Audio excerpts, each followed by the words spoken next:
মায়ের দুটি ছেলে, একজন প্রবাসী, অন্যজন সে গ্রামের নেতা বড়ই সাহসী। প্রতি মাসে প্রবাসী ছেলে পাঠায় তো বেতন, সেই টাকায় নেতা বাবুর পকেটে ছিল গরম। নিজের নামে কিনলো জমি, করলো দালান ঘর, দিন বদলে মা ভাইকে করে দিল পর।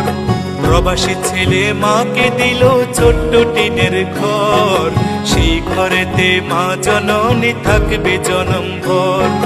প্রবাসী ছেলে মাকে দিল ছোট্ট টিনের ঘর, সেই ঘরে মা জননী থাকবে জনম ভর।